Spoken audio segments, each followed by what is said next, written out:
ஆண்டவரும் இரட்சகருமாகிய இயேசு கிறிஸ்துவின் நாமத்திலே இந்த சிறப்பு ஜெப ஆராதனை வேளையிலே வருகை புரிந்திருக்கிற உங்கள் யாவரையும் அன்போடு வாழ்த்துகின்றேன். வருக வருக என்று வரவேற்கின்றேன். கடவுள் தாமே நம் அனைவரையும் அளவுக்கு அதிகமாக ஆசீர்வதித்து பலப்படுத்தி காப்பாராக. ஆமேன். இந்த நாள் கர்த்தர் உண்டு பண்ணின நாள், இதிலே நாம் மகிழ்ந்து களிக்கூற கடவும் என்று சொல்லிய வேத வசனத்தின் அடிப்படையிலே இந்த மகிழ்ச்சியான வேளையிலே நாம் அவரை மகிழ்ச்சியோடு ஆராதிக்க வந்திருக்கின்றோம். அவரை விடுதலையோடு ஆராதிக்க வந்திருக்கின்றோம். அவருக்கு துதி பலிகளை செலுத்தி நாம் ஆராதிக்க வந்திருக்கின்றோம். இந்த ஆராதனை வேலைக்கு வந்திருக்கின்ற நாம் ஒவ்வொருவரும் வெறுமையாய் திரும்பாதபடி கர்த்தர் தம்முடைய பலத்தினாலே இன்றைக்கு நம்மை இடைக்கட்டி கொள்ள கர்த்தர் நம்மை பழக்குவிக்க போகின்றார். கர்த்தர் நம்முடைய கரங்களை யுத்தத்திற்கு பழக்குவிக்கிறது போல வெண்கல கதவுகளை உடைத்து இரும்பு தாழ்பால்களை முறிக்கிற கர்த்தருடைய பலன் இந்த நேரத்திலே நம் மத்தியிலே கடந்து வர இருக்கிறது. எனவே விசுவாசம் உள்ளவர்களாக மான்கள் நீருடைய வாஞ்சித்து கதறுவது போல ஆண்டவருடைய சமூகத்தில் வந்திருக்கிற நாம வெறுமையாய் வந்து வெறுமையாய் திரும்பாதபடி அவருடைய பரிசுத்த ஆசீர்வாதத்தின் மகிமைகளை ருசி பார்த்தவர்களாக கடந்து செல்ல, கர்த்தருடைய புது பலனை தரித்துக் கொண்டவர்களாக கடந்து செல்ல, கர்த்தருடைய புது ஆளுகையை பெற்றுக் கொண்டவர்களாக கடந்து செல்ல, கர்த்தருடைய புது அபிஷேகத்தை பெற்றுக் கொண்டவர்களாக கடந்து செல்ல கர்த்தருடைய சமூகத்திலே நாம் ஒரு சில மணித்துளிகள் காத்திருப்போமா? கர்த்தருடைய சமூகத்திலே ஒரு சில மணித்துளிகள் நாம் நம்மை அர்ப்பணித்து ஒப்பு கொடுப்போமா? வெறுமையாக்குவோமா? ஆண்டவரே, இந்த நேரத்திலே நாங்கள் உம்மை ஆராதிக்க கடந்து வந்திருக்கின்றோம். உம்மை தொழுது கொள்ள வந்திருக்கின்றோம். தொழுது கொள்ள வந்திருக்கின்ற நாங்கள் வெறுமையாய் வந்து வெறுமையாய் திரும்பாதபடி ஆண்டவரே, இந்த ஆராதனை வேளையிலே உம்முடைய பரிசுத்த ஆவியானுடைய ஆளுகையின் பலத்தை நாங்கள் உணர்ந்து கொள்ள, உம்முடைய பரிசுத்த பலனை நாங்கள் ருசி பார்க்க கர்த்தருடைய பலன் எங்கள் மத்தியிலே விளங்க வேண்டும் என்று சொல்லி இருந்த இடத்திலேயே அப்படியே கண்களை மூடிக்கொள்வோம். யாரும் நம்ம பக்கத்தில் பார்க்க வேண்டாம். ஒரு சில மணித்துளிகள் நாம் ஆண்டவரை நோக்கி ஜெபிக்க போகிறோம். ஆண்டவரை துதிக்க போகிறோம். ஆண்டவரை ஆராதிக்க போகிறோம். அவரை ஆராதிக்கின்ற எல்லா ஸ்தானத்திலும் வந்து நான் உங்களை ஆசீர்வதிப்பேன் என்று சொல்லி இருக்கிறாரே, அந்த வாக்குத்தத்தத்துக்கு இடம் கொடுத்த ஆண்டவரே, நீர் எங்களை ஆசீர்வதித்தால் ஒழிய உம்மிடத்திலிருந்து நாங்கள் என்றைக்கும் விலக மாட்டோம். ஆண்டவரே, யாக்கோபு எப்படி உம்மிடத்திலே தரிசனத்தை பெற்றுக்கொள்ளும் வரை, ஆசீர்வாதத்தை பெற்றுக்கொள்ளும் வரை காத்திருந்தாரோ, அதே போல இந்த நேரத்தில் நாங்கள் காத்திருக்கிறோம். ஆண்டவரே, கர்த்தருக்கு காத்திருக்கிறவர்கள் ஒருபோதும் வெட்கப்பட்டு போனதே இல்லை. அவர்கள் ஓடினாலும் இளைப்படைய மாட்டார்கள், நடந்தாலும் சோர்வடைய மாட்டார்கள். உம்முடைய வசனம் சொல்லுகிறதே, அந்த வசனத்தின் அடிப்படையிலே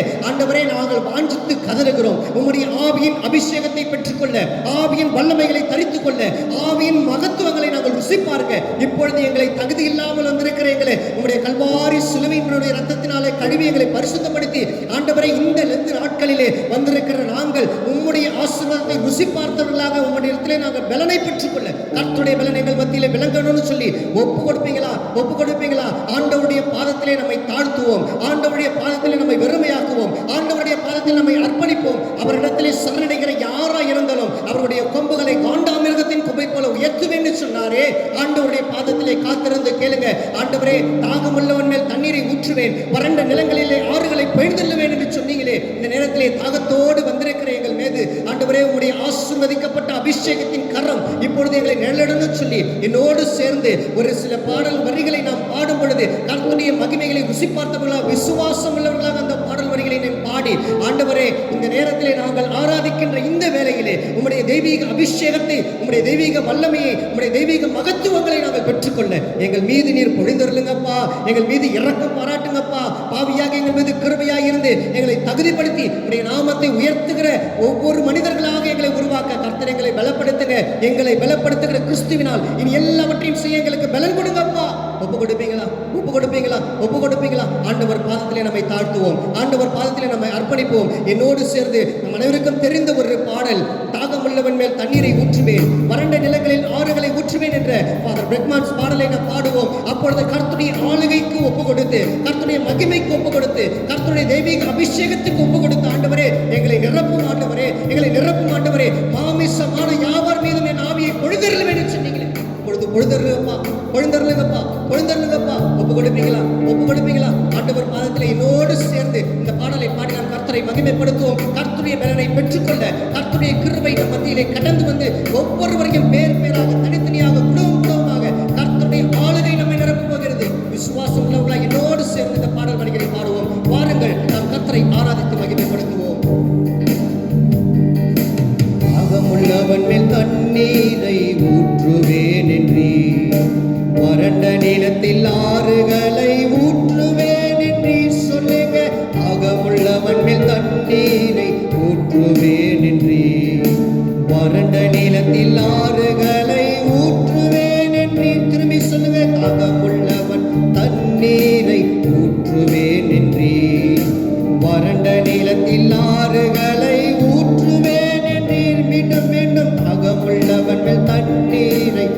ஊற்றுவேன் என்றீர். வறண்ட நிலத்தில் ஆறுகளை ஊற்றுவேன் என்றீர்.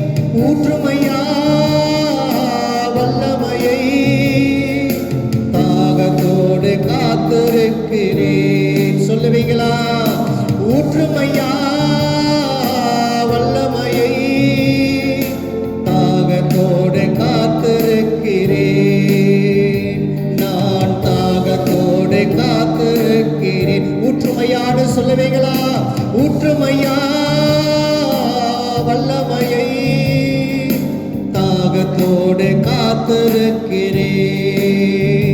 நான் தாகத்தோடு காத்திருக்கிறேன்.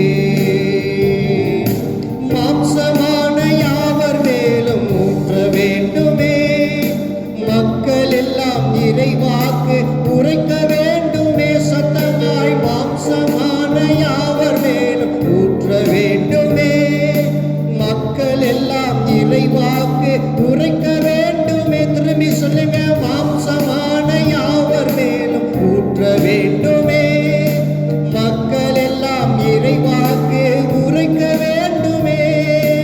மாம்சமான யாவர் மேலும் ஊற்ற வேண்டுமே, மக்கள் எல்லாம் இறைவாக்கு உரைக்க வேண்டுமே. ஊற்றுமையா ஊற்றுமையா வல்லமையை, தாகத்தோடு காத்திருக்கிறேன். ஊற்றுமையா வல்லமையை, தாகத்தோடு காத்திருக்கிறேன். நான் தாகத்தோடு காத்திருக்கிறேன். தாகமுள்ளவன் மேல் தண்ணீரை ஊற்றுவேன் என்றீர். வறண்ட நிலத்தில் ஆறுகளை ஊற்றுவேன் என்றீர். தாகமுள்ளவன் மேல் தண்ணீரை ஊற்றுவேன் என்றீர். வறண்ட நிலத்தில் ஆறுகளை ஊற்றுவேன் என்றீர். ஊற்றுமையா ஊற்றுமையா வல்லமையை, தாகத்தோடு காத்திருக்கிறேன். ஊற்றுமையா வல்லமையை, தாகத்தோடு காத்திருக்கிறேன். நான் தாகத்தோடு காத்திருக்கிறேன். முதியோர் மேலும் இளையோர் மேலும், முதியோர் மேலும் இளையோர் மேலும் ஊற்ற வேண்டுமே. கனவுகள் காட்சிகள் காண வேண்டுமே. முதியோர் மேலும் இளைஞர் மேலும் ஊற்ற வேண்டுமே. கனவுகள் காட்சிகள் காண வேண்டுமே. சொல்லுங்க. முதியோர் மேலும் இளையோர் மேலும் ஊற்ற வேண்டுமே. கனவுகள் காட்சிகள் காண வேண்டுமே. திரும்பி திரும்பி முதியோர் மேலும் இளைஞர் மேலும் ஊற்ற வேண்டுமே. கனவுகள் காட்சிகள் காண வேண்டுமே. ஊற்றுமையா வல்லமையை, தாகத்தோடு காத்திருக்கிறேன். நான் தாகத்தோடு காத்திருக்கிறேன். ஊற்றுமையான்னு சொல்லுவீங்களா? ஊற்றுமையா வல்லமையை, தாகத்தோடு காத்திருக்கிறேன். நான் தாகத்தோடு காத்திருக்கிறேன். நீரோடை அருகிலுள்ள மரங்களைப் போல நித்தமும் தவறாமல் கனிதர வேண்டும். நீரோடை அருகிலுள்ள மரங்களைப் போல நித்தமும் தவறாமல் கனிதர வேண்டும். ஊற்றுமையா வல்லமையை, தாகத்தோடு காத்திருக்கிறேன். ஊற்றுமையா வல்லமையை, தாகத்தோடு காத்திருக்கிறேன். நான் தாகத்தோடு காத்திருக்கிறேன். கல்லான இருதயத்தை எடுத்திட வேண்டும்.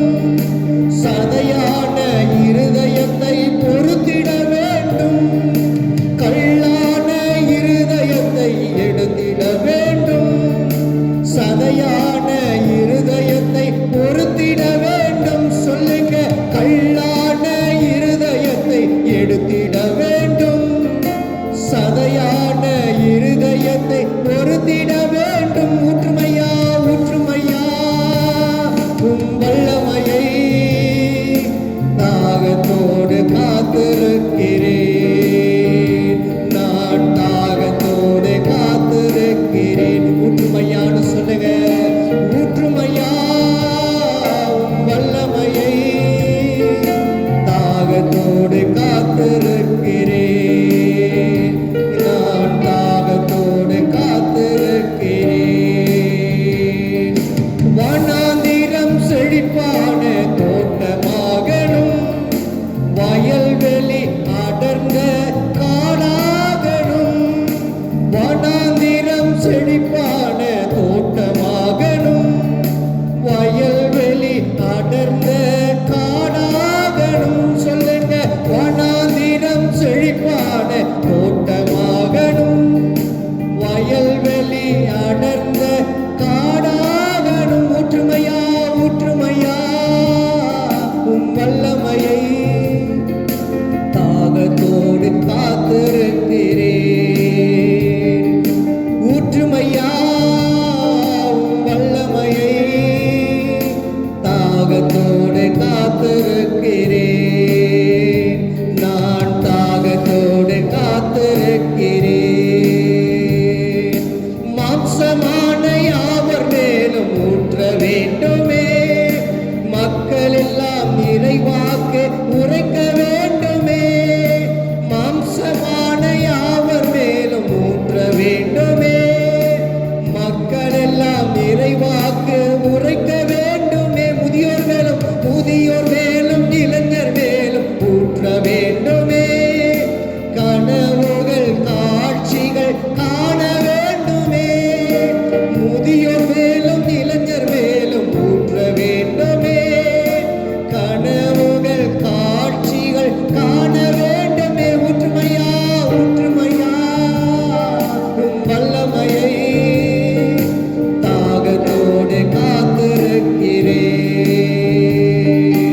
ஊற்றுமையா உம் வல்லமையை, அப்பா, தாகத்தோடு காத்திருக்கிறேன், நான் தாகத்தோடு காத்திருக்கிறேன். மீண்டும் மீண்டும் சொல்லுவீங்களா உரத்த சத்தத்தோடு? ஊற்றுமையா உம் வல்லமையை, தாகத்தோடு காத்திருக்கிறேன், நான் தாகத்தோடு காத்திருக்கிறேன்.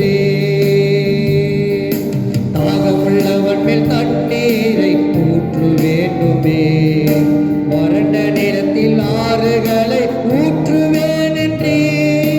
தாகமுள்ளவன் மேல் தண்ணீரை ஊற்றுவேன் என்றே, வறண்ட நிலத்தில் ஆறுகளை ஊற்றுவேன் என்றீர். ஊற்றுமையா ஊற்றுமையா உம் வல்லமையை, தாகத்தோடு காத்திருக்கிறேன். கைகளை தட்டி நல்ல உரத்த சத்தத்தோடு ஊற்றுமையா உம் வல்லமையை சொல்லுங்க, தாகத்தோடு காத்திருக்கிறேன், நான் தாகத்தோடு காத்திருக்கிறேன். இன்னும் ஒரே ஒரு முறை ஊற்றுமையா ஊற்றுமையா உம் வல்லமையை, தாகத்தோடு காத்திருக்கிறேன், நான் தாகத்தோடு காத்திருக்கிறேன், நான் தாகத்தோடு காத்திருக்கிறேன், நான் தாகத்தோடு காத்திருக்கிறேன்.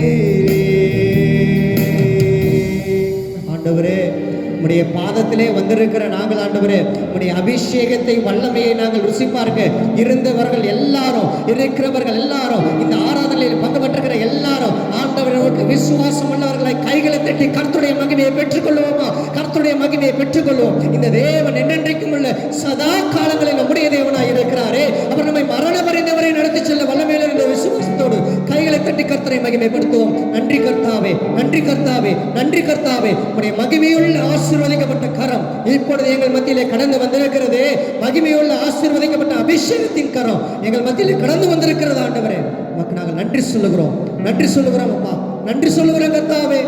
உம்முடைய நாமம் மகிமைப்பட கர்த்தாவே.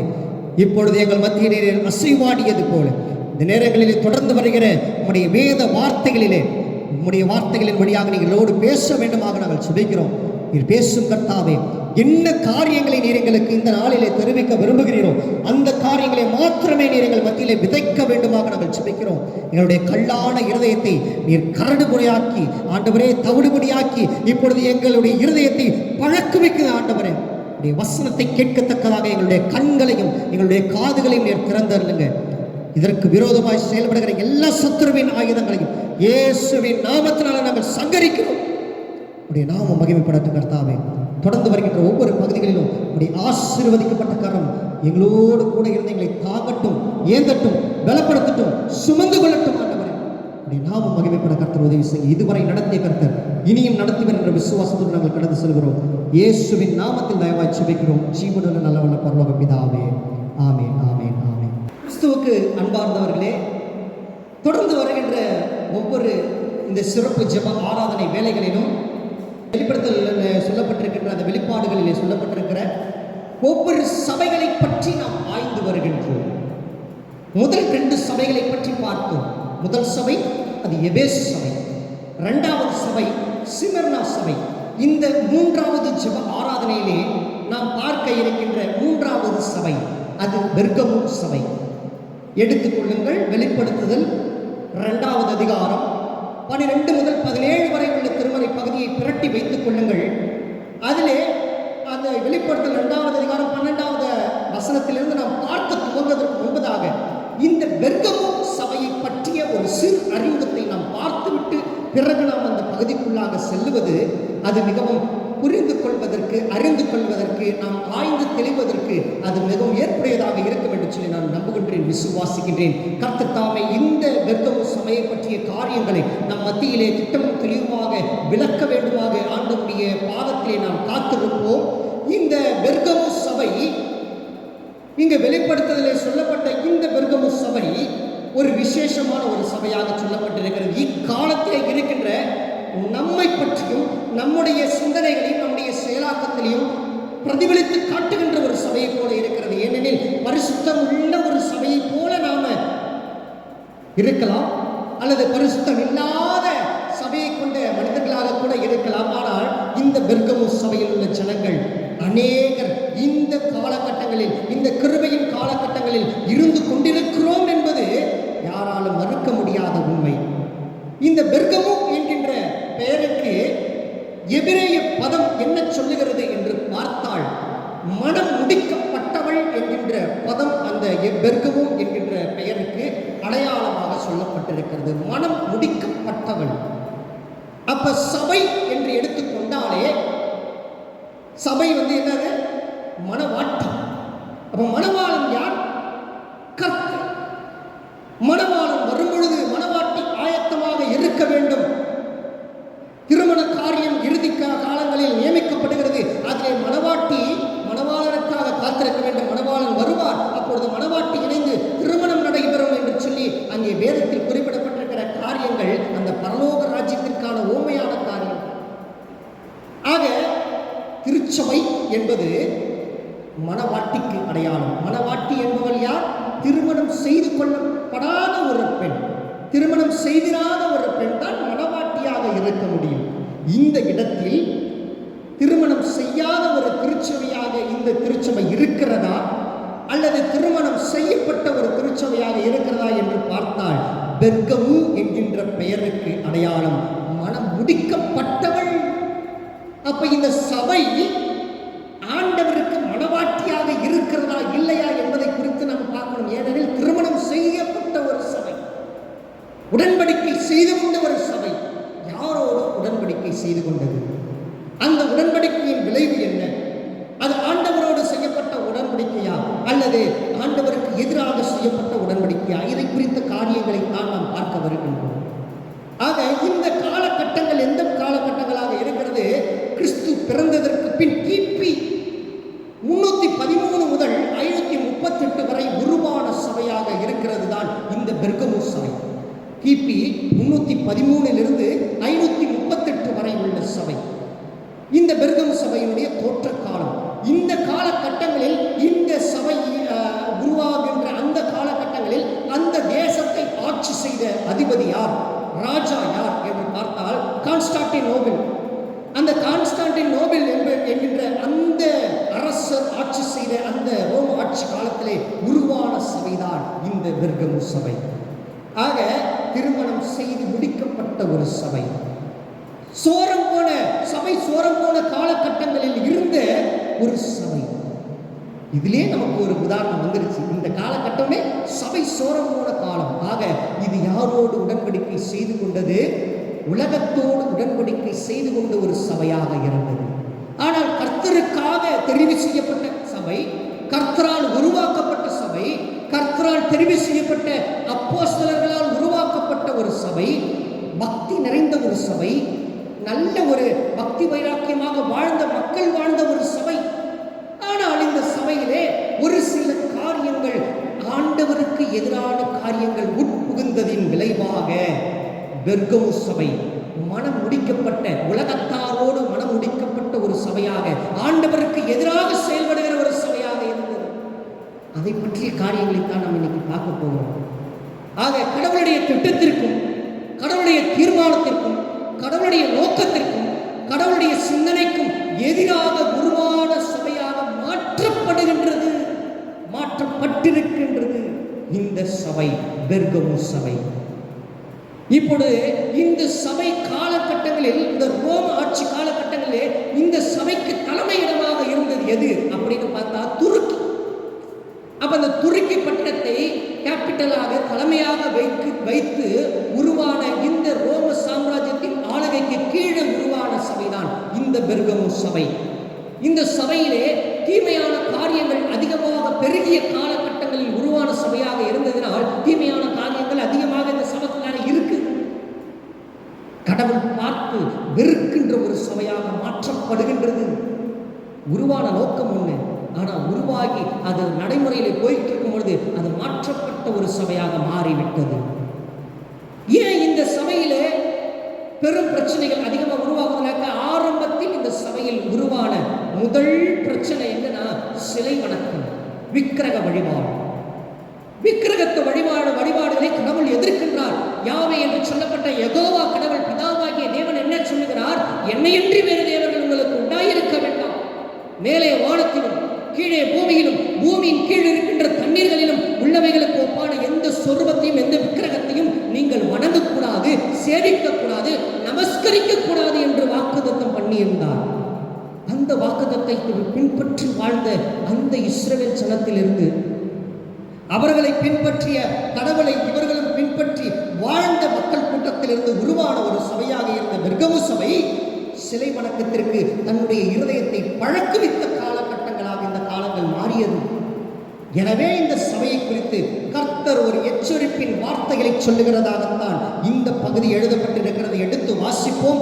12வது வசனமும் 13வது வசனம், வெளிப்படுத்தல் 2வது அதிகாரம் 12-13. பெர்கமு சபையின் தூதனுக்கு, பெர்கமு சபையின் தூதனுக்கு எழுத வேண்டியது என்னவெனில், நீ எழுத வேண்டியது என்னவெனில், இருபுறமும் கருக்குள்ள பட்டயத்தை, இருபுறமும் கருக்குள்ள பட்டயத்தை உடையவர் சொல்லுகிறதாவது, உன் கிரியைகளையும் சாத்தானுடைய சிங்காசனமாய் இருக்கிற இடத்தில், சாத்தானுடைய சிங்காசனம் இருக்கிற இடத்தில் நீ குடியிருக்கிறதையும், நீ என் நாமத்தை பற்றி கொண்டிருக்கிறதையும், சாத்தான் குடிகொண்டிருக்கிற இடத்திலே உங்களுக்குள்ளே,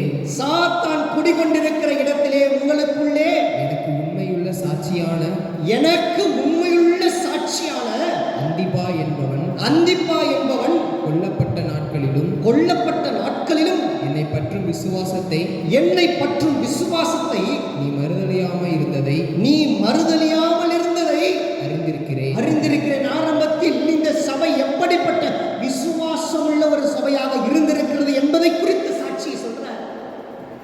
ஆண்டவர் எடுத்த உடனேயே அந்த சபையுடைய குற்றச்சாட்டுகளை சொல்லல, அந்த சபை சோரம் போய் நின்றதுக்கான காரணத்தை சொல்லல. மாறாக நீ ஆரம்பத்தில் எப்படி இருந்தாய், நீ ஆரம்பத்தில் எப்படி வாழ்ந்தாய், நீ ஆரம்பத்தில் எப்படி செயல்பட்டாய். முதல் 2 சபையில பார்த்தோம். எபேசு சபையிலே ஆதியில் இருந்த ஜனங்கள் அவ்வளவு விசுவாசத்தில் பலப்பட்ட ஜனங்களாக இருந்தார்கள். ஆனால் அவர்கள் காலப்போக்கிலே அந்த விசுவாசத்தில் கொஞ்சம் தளர்வு வந்துருது. எனவே தான் அவர் சொல்றாரு, ஆதியில் கொண்டிருந்த அன்பை மறந்து போன சபை எபேசு சபை. இரண்டாவது சபையிலே சிமிர்னா சபையை குறித்து சொன்னார். சிமிர்னா சபை ஜனங்கள் ஆண்டவரை பற்றி கொண்டதினால், அவர்களுடைய வாழ்க்கையிலே துன்பங்களை ஏற்றுக்கொண்ட, பாடுகளை சகித்துக் கொண்ட, எல்லா விதமான நன்மைகளையும், உலகத்திற்கான நன்மைகளை இழந்து பரலோகத்திற்கான நன்மைகளை தேடி ஓடிய ஜனங்கள், ஆசீர்வதிக்கப்பட்ட ஜனங்க, அவர்கள் ஜெயம் கொண்டவர்கள். எனவே அவர்களுக்கு ஆசீர்வதிக்கப்பட்ட பட்டினமாகிய பரலோக ராஜ்யத்தில் இடமுண்டு என்று சொல்லி ஆண்டவர் வாக்குத்தத்தம் பண்ணாரு. இந்த மூன்றாவது சபையை குறித்து சொல்றாரு, அவருடைய விசுவாசத்தை குறித்து சொல்றாரு. இவர்கள் விசுவாசத்தில் வல்லவர்களாக இருந்தார்கள். எப்ப அந்த விசுவாசத்தில் வல்லவர்களாக எப்படி காணப்பட்டாங்கன்றதுக்கு ஒரு உதாரணம் சொல்றாரு. ஒரு பிரதான ஆசாரியன் இருந்தால், அந்த பிரதான ஆசாரியனுடைய பெயர் அந்திப்பா. அந்த அந்திப்பா பிரதான ஆசாரியன் இரத்த சாட்சியாக ஆண்டவருக்காக மரித்த ஒரு மனிதனாக காணப்பட்டிருக்கின்றான். அப்ப ஆண்டவருக்காக எதையும் செய்ய தியாகமுள்ள ஒரு மனப்பக்குவம் கொண்ட ஒரு சபை ஜனங்களை கொண்டதாக இந்த பெர்கமு சபை ஆரம்பத்தில் இருந்திருக்கிறது. கடவுளுக்கான நோக்கத்தை, கடவுளுடைய நோக்கத்தை நிறைவேற்றுகின்ற ஒரு சபையாக இருந்திருக்கு. அப்ப எந்த இடத்துல அந்த மாறுபாடு வருது, எந்த இடத்துல அந்த ஜனங்களுக்கான இடறுதல் ஏற்படுது, அந்த ஜனங்களுக்கு பிரச்சனை எந்த இடத்துல ஏற்படுது அப்படின்னு பார்த்தோம்னா தான் அடுத்து வருகின்ற அந்த வசனங்களிலே தெளிவாக சொல்லப்பட்டிருக்கிற காரியம். 14, 15 வசனத்திலே இந்த ஜனங்கள் ஏன் இடறி போனார்கள், இவர்கள் இடறி போனதற்கான காரணம் என்ன, இவர்கள் விசுவாசத்திலே குன்றி போனதற்கான காரணம் என்ன என்பதை நாம் இந்த பகுதியிலே பார்க்க முடியும். எடுத்து வாசிப்போம். 14, 15. ஆகிலும் சில காரியங்களை குறித்து உன் பேரில் எனக்கு குறை உண்டு. விக்கிரகங்களுக்கு படைத்தவைகளை புசிப்பதற்கும் பாருங்க, முதல் பாயிண்ட் வைக்கிறாரு. விக்கிரகங்களுக்கு படைக்கப்பட்டதை புசிக்கிறதற்கும், வேசித்தனம் பண்ணுவதற்கும் ஏதுவான இடரலை இஸ்ரவேல் புத்திரர் முன்பாக போடும்படி பாலாக் என்பவனுக்கு போதனை செய்த பிலேயாமுடைய போதகத்தை கைக்கொள்ளுகிறவர்கள் உன்னிடத்தில் உண்டு. ஆக இந்த பிலேயாம் என்கின்றவருடைய உபதேசம் தான் அந்த பிரச்சனையை ஏற்படுத்துகிற உபதேசமா மாறுது. பிலேயாம் என்பவருடைய உபதேசம் என்ன உபதேசம், அங்கே சொல்லப்பட்டிருக்கிற காரியம் என்ன என்று பார்த்தால், அங்கே பிலேயாமுடைய உபதேசம் ஆண்டவருக்கு எதிராக செயல்பட்ட ஒரு உபதேசம். பிலேயாம் கடவுளால் தெரிவு செய்யப்பட்ட ஒரு மனிதன், கடவுளால் முன்குறிக்கப்பட்ட ஒரு தீர்க்கதரிசி. கடவுள் தம்முடைய வார்த்தைகளை அவன் நாவில் வைத்து ஜனங்களுக்கு தெரிவிப்பதற்காக முன்குறிக்கப்பட்ட ஒரு மனிதன், பிரத்யோகமாக தெரிவு செய்யப்பட்ட ஒரு மனிதன், சாதாரண ஒரு மனுஷன். அப்ப கடவுளுடைய அபிஷேகத்தை பெற்றுக்கொண்ட மனிதன் பிலேயாம், கடவுளுடைய தீர்க்க தரிசன வரத்தை பெற்றுக்கொண்ட ஒரு மனிதன் பிலேயாம், கடவுளுடைய ஆசீர்வாதத்தை பெற்றுக்கொண்ட ஒரு மனிதன் பிலேயாம். பிலேயாம் தீர்க்க தரிசனம் சொல்லுகிறார்னாக்க அந்த இடம் முழுவதும் நடுக்கமடைந்திருக்கும். ஏனெனில் கர்த்தர் தம்முடைய வார்த்தையை பிரத்யட்சமாக அவன் மத்தியிலே பேசுவார், அவன் மூலியமாக பயன்படுத்தினார். அப்படி பயன்பட்ட பிலேயாம ஒரு இடத்துல இடறி போறாரு. ஏன் இடறி போறாரு, என்ன பிரச்சனை அவர்கிட்ட இருந்ததுன்னா, அவர் ஒரே ஒரு உலகத்திற்கான காரியத்திற்கு தன் வாழ்க்கையை ஒப்பு கொடுக்கிறார். ஒரே ஒரு தவறு, ஒரே ஒரு சிந்தனை, ஒரே ஒரு பிரச்சனை அவர்கிட்ட இருந்தது. ஆண்டவருக்கு எதிராக செயல்படுவதற்கு அந்த பிரச்சனையை பிசாசு பயன்படுத்த ஆரம்பிச்சிட்டான். என்ன பிரச்சனை, பிலேயாமிடத்திலே பண ஆசை என்பது இருந்தது. உலகத்திற்கான செல்வங்களை தேடிய ஒரு நோக்கம் இருந்தது. எனவே பிலேயாமிடத்திலே தவறான உபதேசத்தை பண்ண சொல்லி, தவறான தீர்க்க தரிசனத்தை பண்ண சொல்லி அங்கே அவருக்கு ஒரு பிரஷர் கிடைக்குது. எனவே இவர் என்ன பண்றாரு, அந்த தேசத்திற்கு கடவுள் கொடுக்கின்ற, தேச ஜனங்களுக்கு கடவுள் கொடுக்கின்ற வார்த்தையை மாற்றி போதனை பண்ணுகின்றார். தவறான ஒரு தீர்க்க தரிசன வார்த்தையை சொல்றாரு, இதை செய்யுங்க, கடவுள் இப்படி செய்வார், கடவுள் உங்களுக்கு இப்படி செய்வார் அப்படின்னு மாத்தி மாத்தி தவறான ஒரு போதகத்தை சொல்லி, தவறான ஒரு போதகத்தில் வழிநடத்தி அந்த ஜனங்களை தீமைக்கு நேராக கொண்டு சென்ற ஒரு தீர்க்க தரிசி பிலேயாம் தீர்க்க தரிசி. அந்த பிலேயாம் தீர்க்கதரிசியுடைய பொய்யான உபதேசத்தை போல, பொய்யான வார்த்தைகளைப் போல, பொய்யான வார்த்தைகளுடைய செயல்பாடுகளைப் போல இந்த ஜனங்களும் கேட்டுக்கொண்டிருக்கிறார்கள், இந்த ஜனங்களும் அனுபவித்துக் கொண்டிருக்கிறார்கள் என்று சொல்லி கடவுள் வருத்தப்பட்டு துன்பப்பட்டு வேதனைப்பட்டு சொல்லுகிறார், லேயாவுடைய வார்த்தையை போல அவர்களுடைய உபதேசத்தை போல உபதேசம் பண்றாங்களே, அந்த உபதேசத்தை கேட்டுக்கிட்டு இருக்கீங்களே, நீங்கள் மனம் திரும்ப வேண்டும், நீங்கள் அதிலிருந்து மனமாற்றம் அடைய வேண்டும். அடுத்ததாக 15வது வசனத்தில் சொல்றாரு பாருங்க, அது ரொம்ப ரொம்ப முக்கியமானதா வருது. வாசிப்போம் 15. அப்படியே நிக்கோலாய் மதஸ்தருடைய போதகத்தை கைக்கொள்ளுகிறவர்களும் உன்னிடத்தில் உண்டு. பாருங்க, அதை நான் வெறுக்கிறேன். கர்த்தர் வெறுக்கிறார். பிளேயானுடைய உபதேசத்தை போல வசனத்தை மாற்றி போதனை பண்ணுவது, வசனத்தை மாற்றி உபதேசம் பண்ணுவது, தனக்கு ஏற்றாற் போல உபதேசம் பண்ணுகின்ற உபதேசத்தின் மத்தியில் வாழ்ந்திருக்காமல் சத்தியத்தை சத்தியமாக அசை போடுங்கள். பிளேயாமை போன்ற உபதேச வார்த்தைகளுக்கு இடம் கொடுக்காதீர்கள். மேலும் நிக்கோலாய் மதஸ்தனுடைய உபதேசம் என்ன? அது ரொம்ப முக்கியமாக இருக்குது. நிக்கோலாய் மதஸ்தனுடைய உபதேசம் 3 வகை உபதேசம் இருக்கு. அந்த 3 வகை உபதேசம் அந்த ஜனங்களுக்கு அப்படியே அவர் ஏற்றுக்கொள்றதுக்கு மனசுக்கு ரொம்ப விரும்புது. இந்த காலகட்டத்தில் நம்ம வாழ்ற இப்ப இருக்கிற நாட்கள்லயும் இந்த 3 உபதேசத்தை பின்பற்றி போற ஜனங்க நம்ம மத்தியில் இப்ப நம்ம ஆலயத்தில் கூட இருக்கலாம். ஏன்னா அந்த உபதேசம் எங்களுக்கு இருதயத்துக்கு ரொம்ப ஏற்றது போல இருக்குது, கேட்கறதுக்கு இனிமையா இருக்குதுங்க. நிக்கோலாய் மதஸ்தனுடைய உபதேசம் என்ன உபதேசம்? முதல் உபதேசம் அவங்கள்ட்ட என்ன இருக்குன்னா, எல்லா பாவத்தையும் கடவுள் மன்னிப்பார். எல்லா பாவத்தையும் கடவுள் மன்னிப்பார். ஒரு உபதேசியர் ஒருத்தர் ஒரு நாள் பிரசங்கம் பண்றப்ப அந்த ஆலயத்துக்கு தற்செயலாக அந்த வழியாக போகிறப்ப அந்த ஆலயத்துக்கு போக வேண்டிய சூழல். அந்த உபதேசியர் போதனை பண்றாரு, பாவம் எங்கே இருக்கிறதோ அங்கே கடவுளுடைய கிருபை பெருகும். எனவே பாவம் பண்றது தப்பு இல்லை, பாவம் பண்ணாதான் கடவுள் கிருபை பெருகும். தவறான போதனை. நிக்கோலாய் மதஸ்தனுடைய உபதேசம் அந்த இடத்தில் புகுத்தப்படுகிறது. இன்னைக்கு அநேக இடங்களில் போதனை இப்படிதானே போய்கிட்டு இருக்கு.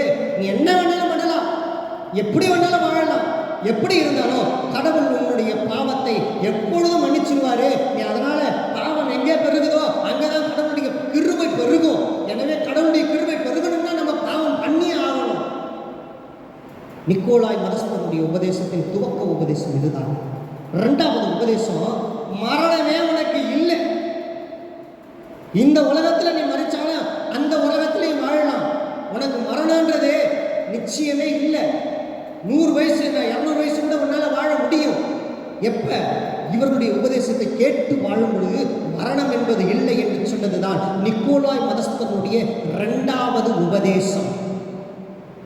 தவறான ஒரு உபதேசம். இங்கு இயேசு மனிதனாக வாழ்ந்து உருவாகி மரித்தார். எதற்காக? நம்முடைய வாழ்க்கையிலும் மரணம் என்பது நிச்சயிக்கப்பட்டிருக்கின்ற ஒன்று. மனிதன் வாழுகின்ற நாட்கள், மனிதன் வாழுகின்ற காலங்கள், அது நிரந்தரம் இல்லாத காலம். ஒரு புள்ளியில் துவங்கி மறு புள்ளியில் முடிகின்ற ஒரு பட்டத்தை போன்ற ஒரு வாழ்க்கை தான் நாம் வாழ்ந்து கொண்டிருக்கிறோம் என்பதை அவர் அடிச்சுவடாக முன்பதாகவே வாழ்ந்து காண்பித்திருக்கிறார். மரணம் என்பது எல்லாருக்கும் நிச்சயமாக உண்டு. ஆனா இவங்க உபதேசத்துல மரணம்ன்றது இல்லைன்றாங்க. இந்த 2 உபதேசம். 3வது உபதேசம் என்னன்னு பார்த்தீங்கன்னா, நிக்கோலாய் மதஸ்தனுடைய உபதேசம் செழிப்பின் உபதேசம். கடவுள் உன்னை எப்பவுமே ஆசீர்வதிச்சுக்கிட்டே இருப்பார், ஆசீர்வதிச்சுக்கிட்டே இருப்பார், ஆசீர்வதிச்சுக்கிட்டே இருப்பார், ஆசீர்வதிச்சுக்கிட்டே இருப்பார். ஆசீர்வாதத்தை மட்டுமே தான் பார்க்கணும். கடவுள் உங்களை ஆசீர்வதிப்பார், கடவுள் உங்களை ஆசீர்வதிப்பார். இன்னைக்கு செழிப்பின் உபதேசம் எல்லா இடத்துலையும் இருக்குங்க. இன்னைக்கு செழிப்பின் உபதேசம் தான் பார்க்குறாங்க. ஒரு சில இடங்கள்ல நம்ம உபதேசம் பண்ணுறதுக்கு சத்தியத்தை சத்தியமா சொல்றதுக்கே பிரச்சனை, தலைமைத்துவத்திலையும் பிரச்சனை வரும். அது எப்படிப்பட்ட அதிகாரிகள் மூலயமாவும் நமக்கு பிரச்சனை வரும். எப்படி வரும்னு பார்த்தீங்கன்னா, இந்த உபதேசம் கடினமான உபதேசமா இருக்குது, கடினமான உபதேசத்தை பண்ணுகிறவர்களாக இருக்கிறீங்க, இப்படி உபதேசம் பண்ணீங்கன்னாக்க எப்படி மக்கள் இருப்பாங்க? ஆசீர்வதிக்கப்பட்ட வார்த்தைகளை சொல்லுங்க, செழிப்பின் உபதேசத்தை சொல்லுங்க, இப்படிப்பட்ட பிரஷர் கூட நமக்கு வரும். ஆனால் வசனம் சொல்லுகிறது, சத்தியத்தை சத்தியமாக போதிப்பதற்காக உண்மையுள்ளவன் என்று கருதி இந்த கனமான ஊழியத்தை உங்களிடத்தில் கடவுள் ஒப்புவிக்கிறார். இந்த கனமான உபதேசத்தை போதிக்கிறது ஊழியர்களுக்கு மாத்திரமல்ல, ஒவ்வொரு விசுவாசிகளின் மீது விழுந்த கடமை. அதுதான் 1 Corinthians 9:16 சொல்றாரு, சுவிசேஷத்தை அறிவிப்பதை குறித்து மேன்மை பாராட்டுறதுக்கு எனக்கு இடமில்லை, அது என் மேல விழுந்த கடமை. அதை அறிவிக்காமல் இருந்தனா எனக்கு ஐயோ. எல்லாரும் சுவிசேஷம் சொல்லணும்,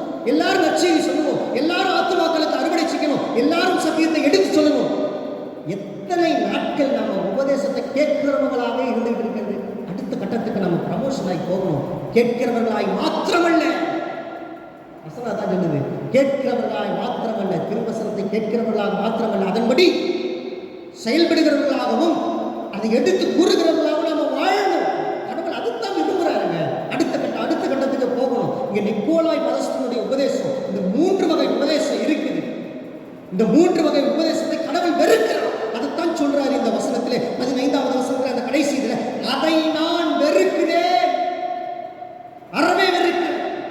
இப்படிப்பட்ட உபதேசம் மக்கள் வாழ்ந்து கொண்டிருக்கிற இந்த பகுதியில் இருக்கிற நீங்கள் மனம் திரும்ப வேண்டும் என்று சொல்லி கடவுள் எதிர்பார்க்கின்றார்னு அன்றைக்கு அந்த பெர்கமு சபையினுடைய மக்களுக்கு ஆண்டவர் எச்சரிப்பின் வார்த்தை கொடுக்கிறார். 16வது வசனம் 17வது வசனத்தை நம்ம பார்த்தோம்னாக்க அடுத்த காரியத்தை கடவுள் என்ன சொல்ல விரும்புகிறார் அந்த பெர்கமு சபையினுடைய ஜனங்களுக்கு பார்ப்போமா? வாசிங்களே. நீ மனம் திரும்பு, நீ மனம் திரும்பு, இல்லாவிட்டால் நான் சீக்கிரமாய் உன்னிடத்தில் வந்து என் வாயின் பட்டயத்தால் அவர்களோட யுத்தம் பண்ணுவேன். அவங்களோட யுத்தம் பண்ணுவேன். யாரோட? பெர்கமு சபையிலே இந்த வார்த்தைகளை, ஆண்டவருடைய வார்த்தைகளுக்கு, ஆண்டவருடைய எச்சரிப்பின் செய்திகளுக்கு செவி கொடுக்காமல் நிக்கோலாய் மதஸ்தனுடைய உபதேசத்திற்கும் அங்கே ஆண்டவருக்கு எதிராக செயல்பட்ட, ஆண்டவருக்கு எதிராக தீர்க்க தரிசனம் சொன்ன பிளேயாமனுடைய உபதேசத்தையும் கேட்டு நடக்கின்ற ஜனங்களுக்கு எதிராக செயல்படுவேன் என்று சொல்லி கர்த்தர் கூக்குரல் எடுக்கிறார். கர்த்தர் அறைகூவல் எடுக்கிறார். கர்த்தர் தம்முடைய எச்சரிப்பின் வார்த்தையை விதைக்கின்றார்.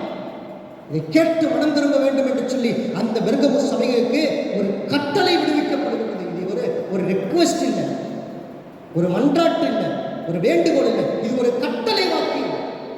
தொடர்ந்து அடுத்த வசனத்தில் 17வது வசனத்தில் சொல்லப்படுது பாருங்க. ஆவியானவர் சபைகளுக்கு சொல்லுகிறதை காதுள்ளவன் கேட்க கடவன். ஜெயம் கொள்ளுகிறவனுக்கு நான் மறைவான மன்னாவை புசிக்க கொடுத்து அவனுக்கு வெண்மையான குறிக்கல்லையும் அந்த கல்லின் மேல் எழுதப்பட்டதும் அதை பெறுகிறவனே அன்றி வேறொருவரும் அறியக்கூடாததுமாகிய புதிய நாமத்தையும் கொடுப்பேன் என்றது. புதிய நாமத்தை கொடுப்பேன் என்று எழுது. அல்லேலூயா. இந்த வார்த்தையிலே சொல்லப்பட்ட காரியத்தை பாருங்க. ஜெயம் கொள்ளுகிறவர்களுக்குத்தான் கடவுள் புதிய நாமத்தை கற்பிக்கின்றார். அது மட்டுமல்ல, அவர்களுக்கு ஒரு ஆசீர்வாதமான காரியமாக புது ஒரு கல்லை கொடுக்கின்றார். அந்த கல்லிலே யாரும் அறிந்திட முடியாத ஒரு நாமத்தை செலுத்துகின்றார். அது நாமத்தை யாரும் பார்த்திட முடியாது, யாரும் அறிந்திட முடியாது, யாரும் புரிந்திட முடியாது, அதை யாரும் திருடிச் செல்ல முடியாது. அது ஆண்டவருக்கும் உங்களுக்கு மாத்திரம் கொடுக்கப்படுகிற உடன்படிக்கையின் ஆசீர்வாதமான வாக்குத்தத்தம். இந்த வாழ்க்கைக்குள்ளாக நாம பிரவேசிக்கணும்னா ஜெயம் கொள்ளுகிறவர்களாக மாறணும்னு சொல்லி பெர்கமு ஜனங்களுக்கு எச்சரிப்பை கொடுக்கின்றார். அன்புக்குரியவர்களே, இந்த வார்த்தைகளை கேட்டுக்கொண்டிருக்கிற நமக்கும் இதே பெர்கமு சபையினுடைய வார்த்தைகளுக்கு சொல்லப்பட்ட அதே எச்சரிப்பின் வார்த்தைகளை கடவுள் விதைக்கின்றார். நிக்கோலாய் மதஸ்தனுடைய உபதேசத்தையும் பிளேயாமுடைய உபதேசத்தையும் நாம பின்பற்றி நடந்துட்டு இருக்கிறோம். அந்த உபதேசத்தை விட்டுருவோம், அந்த தீமையான காரியங்களை விட்டுருவோம். ஆலயத்துக்குள்ளாக அரசியல் வேண்டாம், ஆலயத்துக்குள்ளாக தீமையான சிந்தனைகள் வேண்டாம், ஆலயத்துக்குள்ளாக ஆண்டவருக்கு எதிராக செயல்படுகிற சிந்தனைகளை விட்டுருவோம். நிக்கோலாய் மதஸ்தனுடைய உபதேசத்தை விட்டுருவோம், தீமையான காரியங்களை கேட்டு நடக்கிறத விட்டுருவோம். ஆண்டவருக்கு சாட்சியாக வாழுகிறவர்கள் தான் இன்னைக்கு அநேக யோவான் ஸ்நானகரை போன்ற மக்களை கடவுள் தேடுகின்றார். எச்சரிக்கையின் வார்த்தைகளை ஏற்றுக்கொண்டு ஆண்டவருக்கு உண்மையாக மனத்தாழ்மையாக, ஆண்டவரே, இந்த நாட்களிலே நீர் எங்களுக்காக மரித்த நாட்களிலே வாழ்ந்து கொண்டிருக்கிற நாங்கள், நீர் எங்களுக்காக மரணிக்கப்பட்ட அந்த நினைவுகளை எங்கள் இருதயத்தில் நாங்கள் நினைச்சு பார்க்கிறோம். இந்த பெர்கமு சபையினுடைய மக்களைப் போல நாங்கள் அநேக நாட்கள் உமக்கு எதிரான காரியத்துக்கு, எதிரான உபதேச செயல்பாடுகளுக்கு, எதிரான சிந்தனைகளுக்கு, ஆலயத்துக்கு விரோதமாகவும், அநேகருக்கு விரோதமாகவும், உமக்கு விரோதமாகவும் நாங்கள் பாவம் செஞ்சிருக்கிறோம். ஆண்டவரே, இனி நாங்கள் பாவிகளாக இருக்க வேண்டாம். ஆண்டவரே, நாங்கள் ஜெயம் கொள்ளுகிறவர்களாக மாற எங்களுடைய இருதயத்தை, கல்லான இருதயத்தை நீங்கள் கரைய பண்ணுங்கப்பா, கரைய பண்ணுங்க. ஆண்டவரே, கரைய பண்ணுங்க. உம்மிடத்திலிருந்து அந்த ஆசீர்வாதத்தை நாங்கள் பெற்றுக்கொண்டு புதிய நாமத்தை தரித்து கொண்டவர்களாக நாங்கள் மாறணும். இந்த நிக்கோலாய் மாஸ்டருடைய உபதேசத்தை போல இந்த 3 வகை உபதேசம் மீண்டுமாக உங்களுக்கு நான் நினைப்பூட்ட விரும்புகிறேன். இம்மாரலிட்டி, சீர்கிட்ட ஒரு சிந்தனைகளை கொண்ட ஒரு இம்மாரலிட்டி வாழ்க்கை வாழ்ந்தார்கள். இம்மார்டலிட்டி வாழ்க்கையும் வாழ்ந்தார்கள். அங்கே ஆண்டவருக்கு எதிராக செயல்பட்ட ஒரு காரியம். ப்ராஸ்பரிட்டி வாழ்க்கையை வாழ்ந்தார்கள். அங்கே ஆண்டவர் விரும்பத்தகாத ஒரு உபதேச வாழ்க்கை. இந்த 3 வகை வாழ்க்கையை விட்டு மனம் திரும்பி ஆண்டவருக்கு உண்மையாக வாழ்ந்த அந்த 2 சபைகள், இந்த 2 சபைகளுக்கும் அதே நிக்கோலாய் உபதேசம் போணுச்சு. எங்க? எபேசு சபைக்குள்ளாரே போணுச்சு, சிமிர்னா சபைக்குள்ளாரே போணுச்சு. ஆனால் 2 சபைக்காரங்களும் அதை ஏற்றுக்கல. ஏன்னா இது ஆண்டவருக்கு எதிரான உபதேசம், ஆண்டவருக்கு எதிரான காரியம், ஆண்டவருக்கு எதிரான செயல்பாடு கொண்ட உபதேசமாக இருக்குது. இது பக்தி விருத்திக்கு ஏதுவான உபதேசம் இல்லை. உபதேசம் வேணாம்.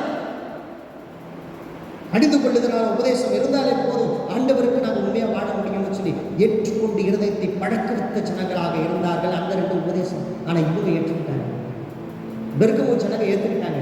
விளைவு ஆண்டவர் வச்சிருந்த அந்த தரிசன பாதையிலே தவறி போனவர்களாக இருந்தாங்க. எனவே தான் இந்த சபையை பார்த்து சொல்றார், உலகத்தோடு மனம் முடிக்கப்பட்ட சபை. மனம் முடிக்கப்பட்ட சபை, உலகத்தோடு மனம் முடிக்கப்பட்ட சபை, ஆண்டவரோடு மனம் முடிக்கப்படுகின்ற சபையாக இல்லை, ஆண்டவருக்கு மனவாட்டியான சபையாக இல்லை, உலகத்தோடு மனம் முடிக்கப்பட்ட சபையாக இந்த சோரம் போன சபை இருக்கிறது. இது உபதேசத்தில் தவறி போன ஒரு சபையாக இருக்கிறது. இன்றைக்கு அந்த அதே பெர்கமு சபையை போன்ற ஜனங்க, அதே பெர்கமு சபையை போன்ற சபைகள் இன்றைக்கு இந்த உலகத்திலே இருக்குது. அந்த உலகத்தில் இருக்கின்ற இந்த பெர்கமையை போல வாழ்ந்து கொண்டிருக்கிற சபை ஜனங்க மனம் திரும்ப வேண்டும் என்று சொல்லி கடவுள் எதிர்பார்க்கிறார். இன்னைக்கு நாம் ஒருவேளை அப்படி இருந்தோம்னாக்க ஒரே ஒரு தீர்மானத்தை எடுத்துக்கணும். ஆண்டவரே, உமக்கு எதிராக செயல்பட்ட எதிரான போதனைகளை கை கொண்ட பெர்கமு சபை ஜனங்களை போல நாங்களும் ஒரு வேலை இருந்திருந்த ஆண்டவரே, பாவியாக எங்கள் மீது கிருபையா இருப்பா. எங்களை தாழ்த்துறோம் ஆண்டவரே, எங்களை வெறுமையாக்குறோம்ப்பா, எங்களை அர்ப்பணிக்கிறோம்ப்பா.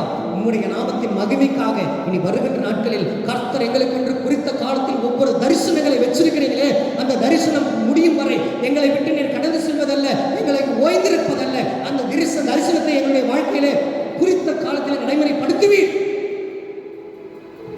இந்த தரிசன பாதையிலே ஓட பரம் அழைப்பின் பந்தய பொருளுக்காய் நாங்கள் லக்கை நோக்கி ஓட எங்களுடைய லக்கு அந்த பரலோகத்துக்குள்ளாக பிரவேசிக்கின்ற அந்த லக்கினை நாங்கள் மாறாதிருக்க, பெர்கமு சபையை போல நாங்கள் மாறி போனாலும் ஒரு காலத்தில் நாங்கள் மாறி ஜெயக்குள்ளாக மாற எங்கள் வாழ்க்கையை அர்ப்பணிக்கிறோம்னு சொல்லி இருந்த இடத்துல ஒரு சில மனிதர்கள் நாம் கடவுளை நோக்கி பார்ப்போமா? கடவுளை நோக்கி பார்ப்போமா? இந்த தேவன் என்றென்றைக்கும் உள்ள சதா காலங்களில் நம்முடைய தேவனாக இருக்கிறாரே, அவர் நம்மை மரணம் வரைந்தவரை வழிநடத்தி செல்ல வல்லமையிலர் என்ற விசுவாசம் உள்ளவர்களாக ஆண்டவரை நோக்கி சொல்லுவீங்களா? ஆண்டவரே, தகுதி இல்லாம வந்திருக்கிறோம்ப்பா, தகுதி இல்லாம வந்திருக்கிறோம் ஆண்டவரே. ஆண்டவரே, இந்த நாளிலே நாங்கள் பெர்கமு சபை ஜனங்களைப் போல ஒரு வேளை இருந்திருக்கலாம். பெர்கமு சபை ஜனங்களைப் போல செழிப்பின் உபதேசத்தை நாடியும், ஆண்டவரே, தவறான உபதேசத்தை நாடியும் எல்லா விதமான பாவங்களே கடவுள் மன்னிப்பாரு. எனவே பாவம் செய்கிறது தவறல்ல, எங்களுக்கு மரணமே கிடையாது. ஆண்டவர் எப்போது எங்களோடு கூட இருந்து ஜெயத்தை மாத்திரம் கொடுப்பார். நாங்கள் எப்படி இருந்தாலும் கடவுள் எங்களுக்கு ஜெயத்தை மாத்திரம் கொடுப்பார். தவறான உபதேசத்தை கை கொண்டவர்களாக, செழிப்பின் உபதேசத்தை கை கொண்டவர்களாக நாங்கள் இருந்திருக்கிறோம். ஆண்டவரே, இந்த நாளில் எங்களை தாழ்த்துறோம்ப்பா, இந்த நாளில் தாழ்த்துறோம்ப்பா. பிளேயாமை போல தவறான வழிகாட்டுதல்கள் எங்களுக்கு இருந்தாலும் ஆண்டவரே, இந்த நேரத்தில் அந்த வழிகாட்டுதல் எல்லாவற்றையும் மாற்றிக்கொள்ள சத்தியத்தின் ஆண்டவர், சத்தியத்தை விதைக்கின்ற ஆண்டவர், சத்திய ஆவியானவர் எங்களோடு கூட இருந்து எங்களை சகல சத்தியத்துக்குள்ளாக வழிநடத்துங்கப்பா, வழிநடத்துங்கப்பா. எங்களை ஒப்புக் கொடுக்கிற ஆண்டவரே, எங்களை ஒப்புக் கொடுக்கிற ஆண்டவரே, எங்களை தாழ்த்துகின்ற ஆண்டவரே, எங்களை பெருமையாக்குகின்ற ஆண்டவரே, எங்களை அர்ப்பணிக்கிற ஆண்டவரே, ஒப்புக் கொடுப்பீங்களா? ஒப்புக் கொடுப்பீங்களா?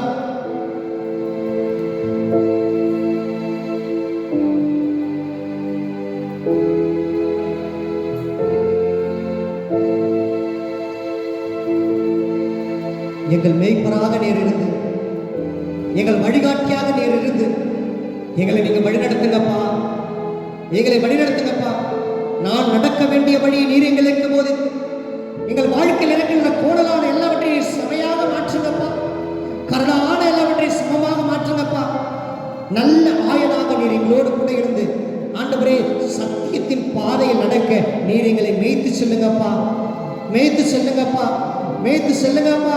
உங்க கரத்தில் எங்களை தாழ்த்துகிறோம்னு சொல்லி ஆண்டவர் பாதத்திலே நம்மை அர்ப்பணித்து, என் மேய்ப்பர் நீர்தான் ஐயா, எனக்கென்றுமே குறையில்லை, ஏனெனில் நான் ஏன் கலங்கணும், நீங்க என்னோடு கூட இருந்து என்னை வழிநடத்துறீங்கன்னு சொல்லி ஆண்டவர் பாதத்தில் அர்ப்பணித்து ஒப்பு கொடுத்து ஜெபிப்போமா?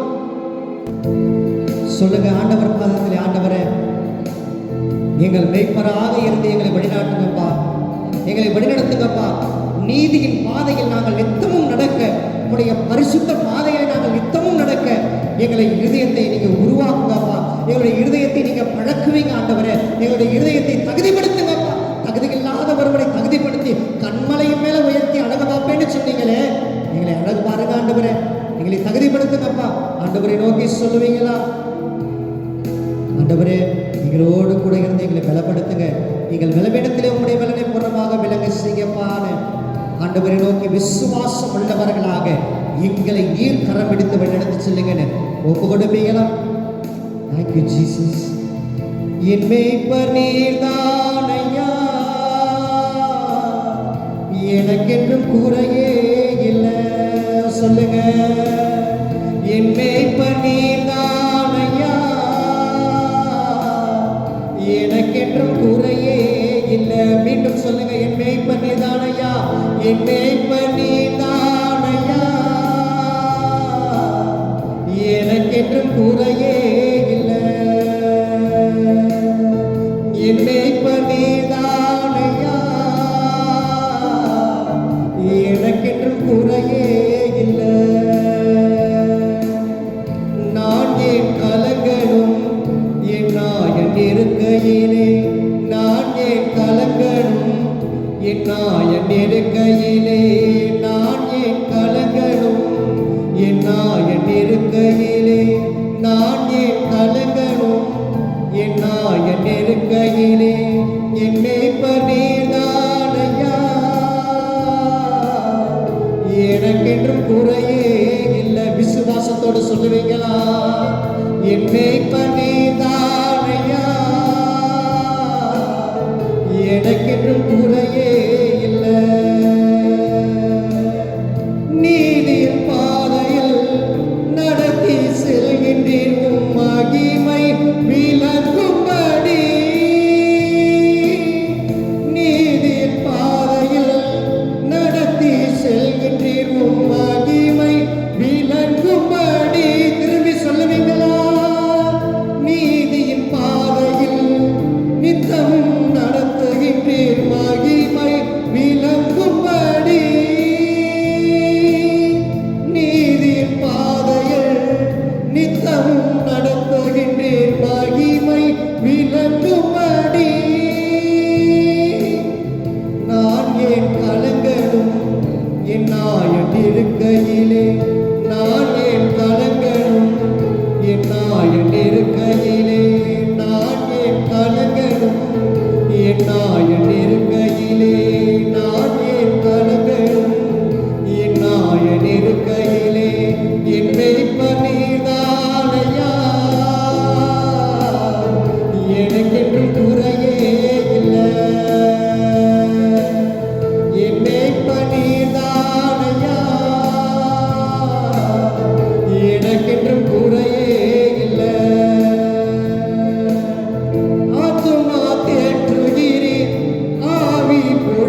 இருக்கையிலே நான் ஏன் கலங்கணும்? என் நாயன் இருக்கையிலே நான் ஏன் கலங்கணும்? என் நாயன் இருக்கையிலே நான் ஏன் கலங்கணும்? என் நாயன் இருக்கையிலே என் மேய்ப்பர் நீர்தானையா. எனக்கென்று குறையே இல்லை. என் மேய்ப்பர் நீர்தானையா. எனக்கென்று குறையே இல்லை. நிச்சயமாகவே வாழ்நாள் முழுவதும் உன் கிருபை பின்தொடரும். நிச்சயமாகவே வாழ்நாள் முழுவதும் உன் கிருபை பின்தொடரும். விசுவாசத்தோடு சொல்லுவேன். நிச்சயமாகவே வாழ்நாள் முழுவதும் உன் கிருபை பின்தொடரும். நிச்சயமாகவே வாழ்நாள் முழுவதும் உன் கிருபை பின்தொடரும். நான் ஏன் கலங்கணும்? என் நாயன் இருக்கையிலே நான் ஏன் கலங்கணும்? என் நாயன் இருக்கையிலே நான் ஏன் கலங்கணும்? என் நாயன் இருக்கையிலே நான் ஏன் கலங்கணும்? என் நாயன் இருக்கையிலே என் மேய்ப்பர் நீர்தானையா. எனக்கென்று குறையே இல்லை. விசுவாசத்தோடு சொல்லுங்க சொல்லுங்க. என் மேய்ப்பர் நீர்தானையா. எனக்கென்று குறையே இல்லை. மீண்டும் ஒரே ஒரு தடவை என் மேய்ப்பர் நீர்தானையா. எனக்கென்றும் குறையே இல்லை. என் மேய்ப்பர் நீர்தானையா. எனக்கென்றும் குறையே இல்லை. நீதியின் பாதையில் நடத்தி செல்கின்றீர்கள். மகிமை விளங்கும்படி நீதியின் பாதையில் நடத்தி செல்கின்றீர்கள். மகிமை விளங்கும்படி. உண்மைதான ஆண்டவர் நோக்கி நீதியின் பாதையில் நடத்தி செல்கின்றீர்கள். மகிமை விளங்கும்படி. எத்தனை பேர் கண்களுக்கு முன்னாடி நடத்தினாரோ நீதியின் பாதையில் நடத்தி செல்கின்றீர்கள். மகிமை விளங்கும்படி. நான் ஏன் கலங்கணும்? என் நாயன் இருக்கையிலே நான் ஏன் கலங்கணும்? என் நாயன் இருக்கையிலே நான் ஏன் கலங்கணும்? என் நாயன் இருக்கையிலே நான் ஏன் கலங்கணும்? என் நாயன் இருக்கையிலே என் மேய்ப்பர் நீர்தானையா. எனக்கென்று குறையே இல்லை. கைகளை உயர்த்தி சொல்லுங்களேன். என் மேய்ப்பர் நீர்தானையா. எனக்கென்று குறையே இல்லை. என் மேய்ப்பர் நீர்தானையா. எனக்கென்று குறையே இல்லை. நல்ல சத்தத்தை உயர்த்தி சொல்லுங்க.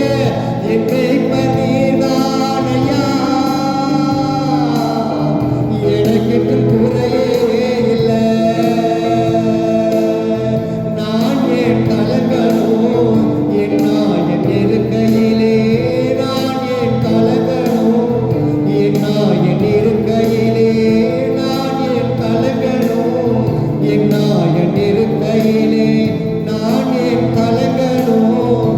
என் நாயன் இருக்கையிலே. அப்படியே கைகளை தட்டி கர்த்தரை மகிமைப்படுத்துவோமா? கைகளை தட்டி கர்த்தரை மகிமைப்படுத்துவோமா?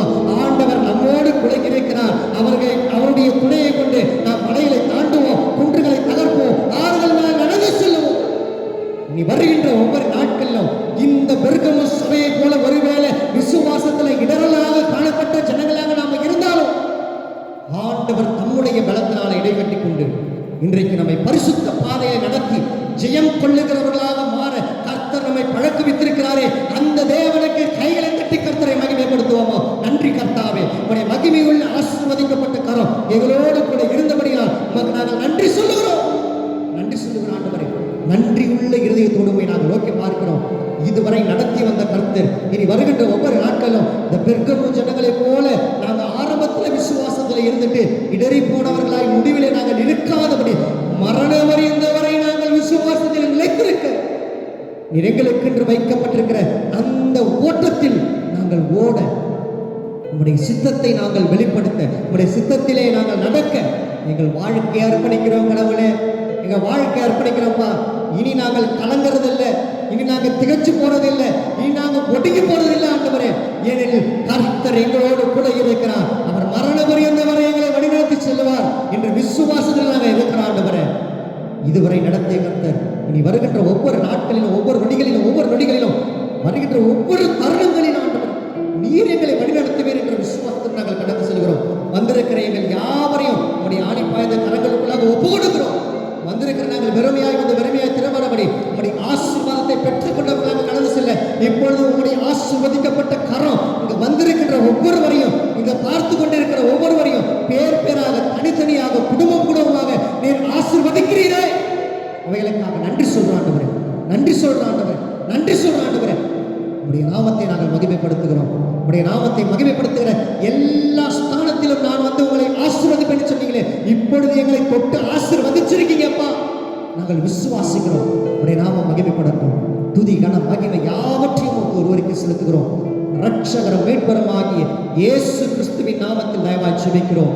ஜீவனுள்ள நல்லவல்ல பரலோக பிதாவே, ஆமே. நம்முடைய ஆண்டவராகிய இயேசு கிறிஸ்துவின் கிருபையும் பிதாவாகிய பராமரனுடைய அன்பும் பரிசுத்த ஆவியினுடைய ஐக்கியமும் ஆசீர்வாதமும் பலப்படுத்தலும் இன்றும் என்றும் நம் அனைவரோடும், குறிப்பாக இந்த நாளிலே இந்த சிறப்பு ஜெப ஆராதனையிலே பங்கு பெற்ற உங்கள் யாவரோடும், இதை கண்டு கொண்டிருந்த ஒவ்வொரு உள்ளங்களோடும் இல்லங்களோடும் கூட இருந்து ஆசீர்வதித்து பலப்படுத்தி காப்பதாக. ஆமீன். என் ஆத்துமாவே கர்த்தரை ஸ்தோத்தரி, என் முழுவதுமே அவருடைய பரிசுத்த நாமத்தை ஸ்தோத்தரி. என் ஆத்துமாவே கர்த்தரை ஸ்தோத்தரி, கர்த்தர் செய்த சகல உபகாரங்களை மறவாதே. ஆமீன். கர்த்தாவின் சமாதானம் உங்கள் யாவரோடும் பெருகி இருப்பதாக. ஆமீன். மராவர்களுக்கு ஸ்தோத்திரம்.